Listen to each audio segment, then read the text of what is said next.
मिरजे सुरेश बापू आवटी यांच्या वाढदिवसानिमित्त म्हैस आणि रेडकू पळवण्याची स्पर्धा संपन्न। सांगली, कोल्हापूर, कर्नाटक राज्यातून 48 म्हैस आणि रेडकू यांचा सहभाग। कार्यसम्राट सुरेश बापू आवटी यांच्या वाढदिवसानिमित्त सुरेश बापू आवटे युवा मंच यांच्यातर्फे विविध स्पर्धा तसेच सांस्कृतिक कार्यक्रमाचे भव्य आयोजन करण्यात आले आहे। त्यामध्ये आज मोटारसायकल मागे म्हैस आणि रेडकू पळवण्याची स्पर्धा पार पडली। सुरेश बापू आवटी कुटुंबाने गवळी समाजाशी असलेले ऋणानुबंध गेली 40 वर्ष जपले आहे। गवळी समाजाला प्रोत्साहन देण्यासाठी म्हैस आणि रेडकू पळवण्याची स्पर्धा ही प्रतिवर्षी आयोजित केली जाते आणि यावेळेला या स्पर्धेला सांगली, कोल्हापूर तसेच कर्नाटक राज्यातून म्हैस रेडकू धारकांनी मोठ्या प्रमाणात सहभाग घेतल्याने या स्पर्धेचा थरार मिरज शहरातील आबालवृद्धांनी अनुभवला। या स्पर्धा 3 टप्प्यात झाल्या असून सर्वात कमी वेळात आलेल्या म्हैस रेडकूला विजेता घोषित करण्यात आलं।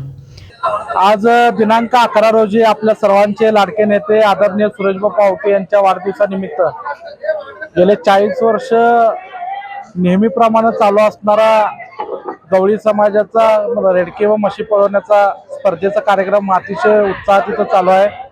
त्याच पद्धतीने आज संध्याकाळी भव्य लावणी महोत्सव आहे। उद्या संध्याकाळी वैभव ऑर्केस्ट्रा कोल्हापूर असे, त्याच पद्धतीनं आरोग्य शिबिर असेल, खाऊ वाटप असेल, विविध कार्यक्रमांनी यावेळी उद्या होणारा आदरणीय बापूंचा वाढदिवस साजरा करण्यात त्या स्पर्धा पार पडत आहेत। Bureau report, SBN Marathi, Miraj.